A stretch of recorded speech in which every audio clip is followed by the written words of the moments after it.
ವೀಕ್ಷಕರೇ, ಇಡೀ ಕರ್ನಾಟಕವನ್ನೇ ಬೆಚ್ಚಿ ಬೀಳಿಸಿದಂತ ಹಂಪಿಯಲ್ಲಿ ನಡೆದಂತ ಈ ಒಂದು ಘೋರ ಪ್ರಕರಣದಲ್ಲಿ ಮೂವರಿಗೆ ಗಲ್ಲು ಶಿಕ್ಷೆ ಘೋಷಣೆಯಾಗಿದೆ. ಕೇವಲ ಒಂದೇ ವರ್ಷದಲ್ಲಿ ವಿಚಾರಣೆ ನಡೆಸಿ ಗಂಗಾವತಿಯ ಸೆಷನ್ಸ್ ಕೋರ್ಟ್ ಕೊಟ್ಟಿರುವಂತಹ ಈ ಒಂದು ತೀರ್ಪು ರಾಜ್ಯದಲ್ಲಿ ದೊಡ್ಡ ಸಂಚಲನ ಸೃಷ್ಟಿ ಮಾಡಿದೆ.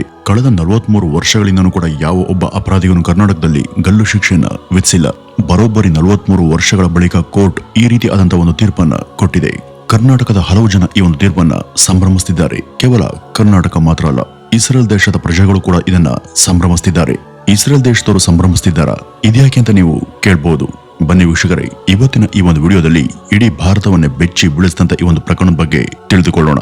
ಸಾಮಾನ್ಯವಾಗಿ ಭಾರತದಲ್ಲಿ ಲಾ ಅಂಡ್ ಆರ್ಡರ್ ಬಹಳ ನಿಧಾನ ಅಂತ ಎಲ್ಲರೂ ಮಾತನಾಡ್ತಿರ್ತಾರೆ. ಆದ್ರೆ ಈ ಒಂದು ಪ್ರಕರಣದಲ್ಲಿ ಬಹಳ ವೇಗವಾಗಿ ತನಿಖೆಯನ್ನು ನಡೆಸಿ ನ್ಯಾಯಾಲಯ ಅಪರಾಧಿಗಳಿಗೆ ತಕ್ಕ ಶಿಕ್ಷೆಯನ್ನ ಕೊಟ್ಟಿದೆ. ಈ 3 ಜನ ಮಾಡಿರುವಂತ ಅಪರಾಧ ಏನ್ ಗೊತ್ತಾ? ಅದು 2025 ಮಾರ್ಚ್ 6ನೇ ತಾರೀಕು ಕರ್ನಾಟಕದ ಸುಪ್ರಸಿದ್ಧ ಪ್ರವಾಸಿ ತಾಣವಾದಂತಹ ಹಂಪಿ ಹತ್ರ ಒಂದು ಸರೋವರ ಇದೆ. ಈ ಒಂದು ಸರೋವರದ ಸುತ್ತಮುತ್ತ ಹಲವಾರು ಹೋಮ್ ಸ್ಟೇಗಳಿದ್ದಾವೆ. ದೇಶ ವಿದೇಶಗಳಿಂದ ಬಂದು ಜನ ಇಲ್ಲಿ ತಂಗಿರ್ತಾರೆ. ಈ ಗ್ಲೋಬಲ್ ಟ್ರಾವೆಲರ್ಸ್ ಗಳಿಗೆ ಹಂಪಿ ಒಂದು ಜನಪ್ರಿಯ ತಂಗುದಾಣವಾಗಿದೆ. ಕಡಿಮೆ ಮಾಲಿನ್ಯ ಇರೋದ್ರಿಂದ ಇದು ನಕ್ಷತ್ರ ವೀಕ್ಷಣೆಗೆ ಉತ್ತಮ ಸ್ಥಳ ಆಗಿದೆ. ಅಲ್ಲಿ ರಾತ್ರಿ ವೇಳೆ ಆಕಾಶ ಬಹಳ ಸ್ಪಷ್ಟವಾಗಿ ಕಾಣಿಸುತ್ತೆ. ಸ್ಥಳೀಯರು ಆ ಒಂದು ಸರೋವರದಲ್ಲಿ ಸಣ್ಣ ದೋಣಿಗಳನ್ನ ನಡೆಸ್ತಿರ್ತಾರೆ. ಆ ಒಂದು ಜಾಗವನ್ನ ಸನಾಪುರ ಸರೋವರ ಅಂತಾನೂ ಕೂಡ ಕರೆಯಲಾಗುತ್ತೆ. ಇದು ಹಂಪಿಯಿಂದ ಸುಮಾರು 30 ಕಿಲೋಮೀಟರ್ ದೂರದಲ್ಲಿ ಇರುವಂತ ಸ್ಥಳ. ಈ ಪ್ರವಾಸಿಗರು ಸಾಮಾನ್ಯವಾಗಿ ರಾತ್ರಿ ವೇಳೆಯಲ್ಲಿ ಸರೋವರದ ತೀರದಲ್ಲಿ ಕೂತು ಆಕಾಶವನ್ನ ನೋಡಿ ಸಂಭ್ರಮಿಸ್ತಾರೆ. ಈ ಹಂಪಿ ಜಗತ್ತಲ್ಲಿ ನಕ್ಷತ್ರಗಳು ಸ್ಪಷ್ಟವಾಗಿ ಕಾಣಿಸುವಂತ ಜಾಗಗಳಲ್ಲಿ ಇದು ಕೂಡ ಒಂದು. 2025 ಮಾರ್ಚ್ 6ನೇ ತಾರೀಕು ಇಬ್ಬರು ಮಹಿಳೆಯರು 3 ಪುರುಷರು ಒಟ್ಟಿಗೆ ಹಂಪಿಯ ಒಂದು ಹೋಮ್ ಸ್ಟೇಯಲ್ಲಿ ತಂಗಿದ್ರು. ಕರ್ನಾಟಕದ ಓರ್ವ ಸ್ಥಳೀಯ ಮಹಿಳೆ ಆ ಒಂದು ಹೋಮ್ ಸ್ಟೇಯನ್ನ ನಡೆಸ್ತಾ ಇದ್ರು. ಅಲ್ಲಿ ಒಬ್ಬ ಇಸ್ರೇಲ್ ಮಹಿಳೆ ಮತ್ತು 3 ಮಂದಿ ಪುರುಷರು ತಂಗಿದ್ರು. ಅವರಲ್ಲಿ ಒಬ್ಬ ಪಶ್ಚಿಮ ಬಂಗಾಳದವರು, ಇನ್ನೊಬ್ಬ ಅಮೆರಿಕದವನು ಹಾಗೂ 3ನೇವನು 40 ವರ್ಷದ ಭಾರತೀಯ ವ್ಯಕ್ತಿ. ಈ ಒಂದು ಗ್ರೂಪ್ ನಲ್ಲಿ ಹೋಮ್ ಸ್ಟೇ ಓನರ್ ಮತ್ತು ಇಸ್ರೇಲ್ನ ವಿಸಿಟರ್ ಕೂಡ ಸೇರಿದ್ರು. 40 ವರ್ಷದ ವ್ಯಕ್ತಿಯನ್ನ ಹೊರತುಪಡಿಸಿ ಉಳಿದಂತ ಎಲ್ಲರೂ ಕೂಡ 20ರ ವಯಸ್ಸಿನವರೇ ಆಗಿದ್ರು. ಈ 5 ಮಂದಿ ವಿಶ್ರಾಂತಿಯನ್ನು ಪಡೆಯೋದಕ್ಕೆ ಹಂಪಿಯ ಸರೋವರದ ಬಳಿ ಹೋಗ್ತಾರೆ. ನೈಟ್ ಸ್ಕೈಯನ್ನ ವೀಕ್ಷಣೆ ಮಾಡೋದಕ್ಕೆ ಅವರು ಒಂದು ಟೆಲಿಸ್ಕೋಪ್ ಅನ್ನು ಕೂಡ ತೆಗೆದುಕೊಂಡು ಹೋಗಿದ್ರು. ಇವರೆಲ್ಲರೂ ಕೂಡ ಸರೋವರದ ಬಳಿ ಇದ್ದಾಗ ಅದೇ ಒಂದು ಸಮಯಕ್ಕೆ ಮಲ್ಲೇಶ್, ಸಾಯಿ ಮತ್ತು ಶರಣಪ್ಪ ಎಂಬ 3 ವ್ಯಕ್ತಿಗಳು ಅವ್ರ ಬಳಿ ಬರ್ತಾರೆ. ಈ 3 ಜನ ಅಲ್ಲೇ ವಾಸ ಮಾಡ್ತಿದ್ದಂತ ಸ್ಥಳೀಯರು. ಈ ಹಿಂದೆ ಸಣ್ಣ ಪುಟ್ಟ ತಪ್ಪುಗಳನ್ನ ಮಾಡಿ ಪೊಲೀಸರಿಗೆ ಇವರು ಚಿರಪರಿಚಿತರಾಗಿದ್ರು. ಪೊಲೀಸರು ಮೊದಲೇ ಈ ಕ್ರಿಮಿಗಳ ಮೇಲೆ ಕ್ರಮವನ್ನು ತಗೊಂಡಿದ್ರೆ ಈ ಒಂದು ದುರಂತವನ್ನ ತಪ್ಪಿಸಬಹುದಾಗಿತ್ತು. ಈ 3 ವ್ಯಕ್ತಿಗಳು ಗಂಟ ಪೂರ್ತಿ ಕುಡಿದಿದ್ರು. ಬಾರ್ನಿಂದ ಹಿಂದಿರುಗುವಾಗ ಸರೋವರದ ಬಳಿ ಇದ್ದಂತ ಈ 5 ಮಂದಿಯನ್ನ ಗಮನಿಸಿ ಅವ್ರ ಬಳಿ ಹೋಗ್ತಾರೆ. ಮೊದಲು ಅವರು ಪೆಟ್ರೋಲ್ಗಾಗಿ 100 ರೂಪಾಯಿ ಹಣವನ್ನ ಅವ್ರ ಬಳಿ ಕೇಳ್ತಾರೆ. ಅದೇ ಸಮಯದಲ್ಲಿ ಭಾರತೀಯ ಪುರುಷರಲ್ಲಿ ಒಬ್ಬರು ಅವ್ರಿಗೆ ಹಣವನ್ನ ಕೊಡ್ತಾರೆ. ಇಷ್ಟಕ್ಕೆ ಸುಮ್ಮನಾಗಂತ ಅವರು 1000 ರೂಪಾಯಿನ ಕೊಡುವಂತೆ ಡಿಮ್ಯಾಂಡ್ ಅನ್ನ ಮಾಡ್ತಾರೆ. ಅಸಭ್ಯವಾಗಿ ವರ್ತನೆಯನ್ನ ಮಾಡೋದಕ್ಕೆ ಶುರು ಮಾಡ್ತಾರೆ. ತಕ್ಷಣನೇ ಇಲ್ಲಿಂದ ಹೊರಟು ಹೋಗಿ ಅಂತ ಅವ್ರಿಗೆ ಎಷ್ಟು ಹೇಳಿದ್ರು ಕೂಡ ಆ 3 ಯಾರ ಮಾತನ್ನು ಕೂಡ ಕಿವಿಗೇನೆ ಹಾಕೊಳ್ಳಿಲ್ಲ. ಮತ್ತಷ್ಟು ಹಣವನ್ನ ಕೊಡುವಂತೆ ಡಿಮ್ಯಾಂಡ್ ಮಾಡ್ತಾರೆ. ಇಷ್ಟೇ ಅಲ್ಲದೆ ತಮ್ಮ ಗಾಡಿಯಿಂದ ಇಳಿದು ಆ ಯುವಕನ ಮೇಲೆ ಹಲ್ಲೆ ಮಾಡೋದಕ್ಕೂ ಮುಂದಾಗ್ತಾರೆ. ಅದೇ ಸಮಯದಲ್ಲಿ ಇಬ್ಬರು ಯುವಕರು ಅದನ್ನ ನಿಲ್ಲಿಸೋದಕ್ಕೆ ಮುಂದಾದಾಗ ಆ 3 ಯುವಕರು ಕಲ್ಲು ಮತ್ತು ಕೋಲುಗಳನ್ನ ಬಳಸಿ ಅವ್ರ ಮೇಲೆ ಹಲ್ಲೆ ಮಾಡ್ತಾರೆ. ಈ ಪ್ರವಾಸಿಗರ ಮೇಲೆ ರಾತ್ರಿ ಸಮಯದಲ್ಲಿ ಅಪರಿಚಿತರು ಈ ರೀತಿ ಅಚಾನಕ್ಕಾಗಿ ದಾಳಿಯನ್ನ ಮಾಡ್ತಾರೆ. ಪಾಪ ಆ ವಿದೇಶಿಗರಿಗೆ ಸ್ಥಳೀಯ ಭಾಷೆ ಕೂಡ ಗೊತ್ತಿರಲಿಲ್ಲ. ಆಗ ಇವರು ಆ ಅಮೆರಿಕನ್ ವ್ಯಕ್ತಿ ಮತ್ತು ಹಿರಿಯ ವ್ಯಕ್ತಿಯನ್ನ ನೀರಿನೊಳಗೆ ತಳ್ತಾರೆ. ಭಾರತೀಯ ವ್ಯಕ್ತಿ ಇದನ್ನ ತಡೆಯೋದಕ್ಕೆ ಪ್ರಯತ್ನ ಪಟ್ಟಾಗ ಅವನ ಮೇಲೂ ಕೂಡ ಮತ್ತಷ್ಟು ಭೀಕರವಾಗಿ ಹಲ್ಲೆ ಮಾಡ್ತಾರೆ. ಇದರಿಂದ ಅವರು ಪ್ರಜ್ಞೆಯನ್ನ ಕಳೆದುಕೊಳ್ತಾರೆ. ತಕ್ಷಣ ಆ 3 ಅವನನ್ನ ಸರೋವರಕ್ಕೆ ತಳ್ತಾರೆ. ಇಷ್ಟಕ್ಕಿಂತ ಸುಮ್ಮನಾಗದಂತ ಆ ಪಾಪಿಗಳು ಅಲ್ಲಿದ್ದಂತ ಇಬ್ರು ಮಹಿಳೆಯರ ಮೇಲೂ ಕೂಡ, ಅಂದ್ರೆ ಒಬ್ಳು ಇಸ್ರೇಲ್ನ ವಿದೇಶಿ ಮಹಿಳೆ ಆಗಿದ್ರೆ ಇನ್ನೊಬ್ರು ಆ ಹೋಮ್ ಸ್ಟೇನ ಮಾಲೀಕಿ ಅಂತ ಹೇಳಲಾಗುತ್ತೆ. ಇವರಿಬ್ಬರ ಮೇಲೂ ಕೂಡ ಅವರು ಮನಸೋ ಇಚ್ಛೆ ಅತ್ಯಾಚಾರ ಮಾಡ್ತಾರೆ. ಅವರು ಎಷ್ಟೇ ಬೇಡ್ಕೊಂಡ್ರು ಕೂಡ ಇವರು ಅವರನ್ನ ಬಿಡೋದಿಲ್ಲ. ಅವ್ರಿಗೆ ತುಂಬಾನೇ ಚಿತ್ರಹಿಂಸೆ ಕೊಟ್ಟು ಅವರನ್ನ ಮನಸೋ ಇಚ್ಛೆ ಬಳಸ್ಕೊಳ್ತಾರೆ. ಸ್ಥಳೀಯರು ಈ ಒಂದು ಗಲಾಟೆಯನ್ನು ಕೇಳಿ ಸರೋವರದ ಕಡೆಗೆ ಜನ ಬರ್ತಿರೋದನ್ನ ಗಮನಿಸಿ ಆ 3 ಓಡ್ ಹೋದಿಕ್ಕೆ ಪ್ರಯತ್ನ ಪಡ್ತಾರೆ. ಅಷ್ಟು ಹೊತ್ತಿಗಾಗ್ಲೇ ಅವರೆಲ್ಲರ ಮೇಲೆ ಬಹಳ ಕ್ರೂರವಾಗಿ ಹಲ್ಲೆ ಮಾಡಿದ್ರು. ಜೊತೆಗೆ ಅವ್ರ ಬಳಿ ಇದ್ದಂತ 8,500 ರೂಪಾಯಿ ಹಣವನ್ನು ಕೂಡ ಮತ್ತೆ ಫೋನ್ ಅನ್ನು ಕೂಡ ತೆಗೆದುಕೊಂಡು ಅಲ್ಲಿಂದ ಇವರು ಪರಾರಿಯಾಗ್ತಾರೆ. ಆ ಒಂದು ಸಮಯದಲ್ಲಿ 3 ಇನ್ನು ನೀರಿನೊಳಗೇನೆ ಇದ್ರು. 20 ವರ್ಷದ ಅಮೆರಿಕನ್ ವ್ಯಕ್ತಿ ಮತ್ತು 40 ವರ್ಷದ ವ್ಯಕ್ತಿಯನ್ನ ಜನ ರಕ್ಷಣೆ ಮಾಡ್ತಾರೆ. ಜನ ಆ ಇಬ್ರು ಹೆಣ್ಮಕ್ಳಿಗೆ ಧರಿಸೋದಕ್ಕೆ ಬಟ್ಟೆಯನ್ನ ಕೊಟ್ಟಿದ್ರು. ಮತ್ತೆ ಜನ ನೀರಿಗೆ ಹಾರಿ ಅವರಲ್ಲಿ ಇಬ್ಬರನ್ನ ರಕ್ಷಣೆ ಮಾಡಿದ್ರು. ಆದ್ರೆ 3ನೇ ವ್ಯಕ್ತಿ ಕಾಣೆಯಾಗಿದ್ದ. ಆದ್ರೆ ನಂತರ ಆ 3ನೇ ವ್ಯಕ್ತಿಯ ದೇಹ ಹತ್ತಿರದ ಗ್ರಾಮವೊಂದರಲ್ಲಿ ಪತ್ತೆಯಾಗಿತ್ತು. ಇಂಟರ್ ನ್ಯಾಷನಲ್ ಟೂರಿಸ್ಟ್ಗಳನ್ನ ರಕ್ಷಣೆ ಮಾಡೋದಕ್ಕೆ ಮುಂದಾಗಿದ್ದಂತ ವ್ಯಕ್ತಿಯ ಪ್ರಾಣ ಪಕ್ಷಿನೇ ಹಾರ್ ಹೋಗಿತ್ತು. ಇನ್ನು ಆ ಸತ್ತಂತ ವ್ಯಕ್ತಿ ಒರಿಸ್ಸಾ ಮೂಲದವರು ಅಂತ ಹೇಳಲಾಗಿದೆ. ಆಗ ಈ ಒಂದು ಪ್ರಕರಣ ಕರ್ನಾಟಕದಾದ್ಯಂತ ದೊಡ್ಡ ಸಂಚಲನ ಸೃಷ್ಟಿ ಮಾಡಿತು. ಸರ್ಕಾರದ ಮೇಲೆ ಸಾರ್ವಜನಿಕರ ಒತ್ತಡ ವೇಗವಾಗಿ ಹೆಚ್ಚಾಯಿತು. ಹಾಗಾಗಿ ಅವರು ತಕ್ಷಣ ತನಿಖೆಯನ್ನ ಶುರು ಮಾಡ್ತಾರೆ.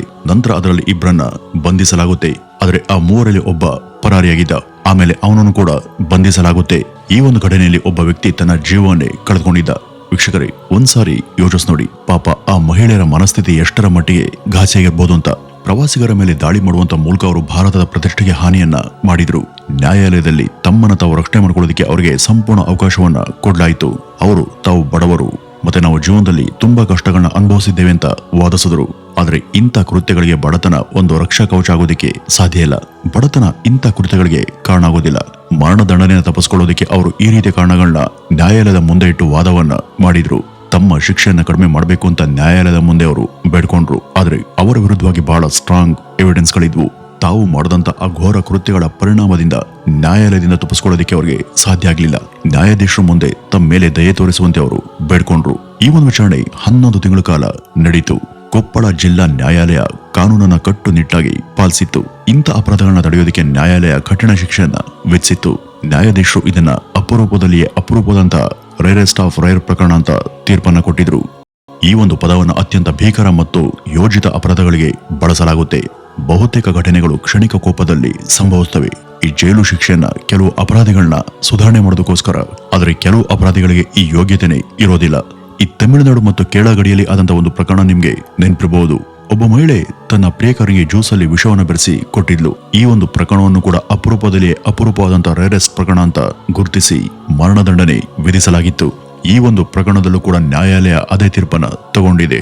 ಈ 3 ಪಾಪಿಗಳು ಅಮಾಯಕರ ವಿರುದ್ಧ ಹೇಗೆ ಕೃತ್ಯವನ್ನ ಮಾಡಿ ಒಬ್ಬರ ಜೀವವನ್ನ ಬಲಿ ತಗೊಂಡಿದ್ರು.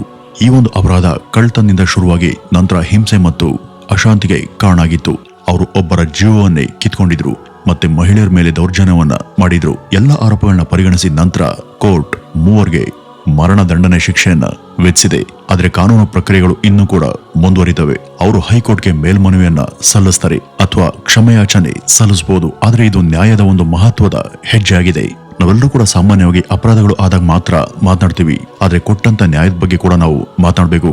ಕಠಿಣ ಕಾನೂನುಗಳು ಬೇರೆ ದೇಶಗಳಲ್ಲಿ ಮಾತ್ರ ಇವೆ ಅಂತ ನಾವು ಎಷ್ಟೋ ಬಾರಿ ಮಾತನಾಡ್ತೀವಿ. ಆದ್ರೆ ಅವು ಭಾರತದಲ್ಲೂ ಕೂಡ ಕಟ್ಟುನಿಟ್ಟಾಗಿ ಜಾರಿಗೆ ಬರ್ತಿವೆ. ಈ ಒಂದು ಫಲಿತಾಂಶ ಸಾರ್ವಜನಿಕರಿಗೆ ತಲುಪಬೇಕು. ಈ ಒಂದು ಸುದ್ದಿ ಎಲ್ಲಾ ಕಡೆ ಹರಡಬೇಕು. ನ್ಯಾಯ ವ್ಯವಸ್ಥೆ ತಪ್ಪಿತಸ್ಥರನ್ನ ಖಂಡಿತವೂ ಕೂಡ ಹೊಣೆಗಾರನಾಗಿ ಮಾಡುತ್ತೆ ಮತ್ತೆ ತಕ್ಕ ಶಿಕ್ಷೆಯನ್ನ ಕೊಡುತ್ತೆ ಅಂತ ಎಲ್ಲ ಅಪರಾಧಿಗಳಿಗೂ ಇದು ಅರ್ಥ ಆಗ್ಬೇಕು.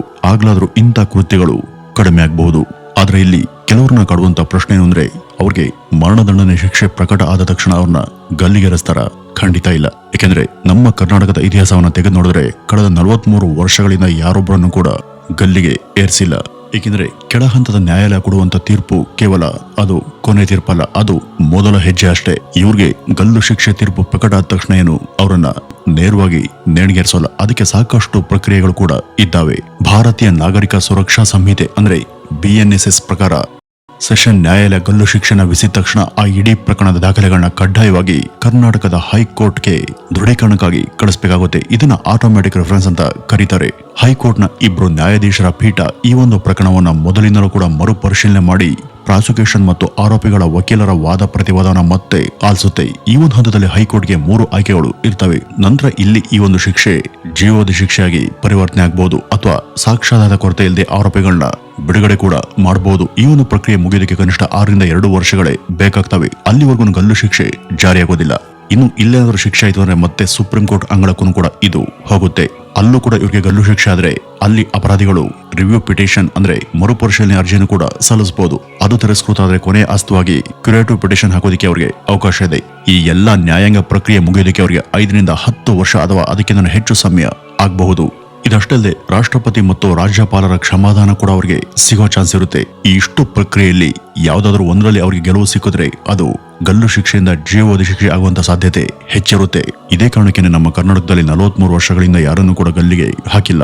ನಮ್ಮ ರಾಜ್ಯದಲ್ಲಿ ಕೊನೆ ಬಾರಿ ಮರಣದಂಡನೆ ಜಾರಿಯಾಗಿದ್ದು ನವೆಂಬರ್ 9ನೇ ತಾರೀಕು 1983ರಂದು 5 ಕೊಲೆಗಳನ್ನ ಮಾಡದಂತ ಹನುಮಪ್ಪ ಎಂಬ ಅಪರಾಧಿಯನ್ನ ಬೆಳಗಾವಿಯ ಹಿಂಡಲಗ ಜೈಲಿನಲ್ಲಿ ಕೊನೆ ಬಾರಿ ಗಲ್ಲಿಗೇರಿಸಲಾಗಿತ್ತು. ಇನ್ನು ನಮ್ಮ ಕರ್ನಾಟಕದಲ್ಲಿ ಗಲ್ಲು ಶಿಕ್ಷೆಯನ್ನು ಜಾರಿಗೊಳಿಸೋದಕ್ಕೆ ಇರುವಂತ ಅಧಿಕೃತ ವ್ಯವಸ್ಥೆ ಬೆಳಗಾವಿಯ ಹಿಂಡಲಗ ಜೈಲಿನಲ್ಲಿ ಮಾತ್ರ ಇರೋದು. ಇಲ್ಲಿ ಒಂದೇ ಸಾರಿ 3ರನ್ನ ಗಲ್ಲಿಗೇರಿಸುವಂತ ಸೌಲಭ್ಯ ಇದೆ. ಆದ್ರೆ ಕಳೆದ 43 ವರ್ಷಗಳಿಂದ ಈ ಗಲ್ಲು ಕಂಬ ಬಳಕೆಯಾಗಿಲ್ಲ. ಈ ಹಿಂದೆ ಕುಖ್ಯಾತ ಸೈನಡ್ ಮಲ್ಲಿಕ, ಉಮೇಶ್ ರೆಡ್ಡಿ, ದಂಡುಪಾಳ್ಯದ ಗ್ಯಾಂಗ್ ಸದಸ್ಯರು ಮತ್ತೆ ವೀರಪ್ಪನ ಸಹಚರ್ಗೆ ಗಲ್ಲು ಶಿಕ್ಷೆ ಖಾಯಮಾಗಿತ್ತು. ಆದ್ರೆ ಮೇಲ್ಮನವಿ ಮತ್ತು ಕ್ಷಮಾದಾನದ ಸುದೀರ್ಘ ಪ್ರಕ್ರಿಯೆ ನಂತರ ಅವರೆಲ್ಲರೂ ಕೂಡ ಈ ಒಂದು ಶಿಕ್ಷೆಯಿಂದ ಜೀವಾವಧಿ ಶಿಕ್ಷೆಗೆ ಪರಿವರ್ತನೆ ಆಗಿದ್ದಾರೆ. ವೀಕ್ಷಕರೇ, ಈಗ ಹೇಳಿ, ಇವ್ರಿಗೆ ನಿಜವಾಗ್ಲೂ ಗಲ್ಲು ಶಿಕ್ಷೆ ಆಗುತ್ತಾ ಅಥವಾ ಇಲ್ಲ ಅನ್ನೋದನ್ನ ಕಮೆಂಟ್ನ ಮೂಲಕ ತಿಳಿಸಿ. ನಮಸ್ಕಾರ.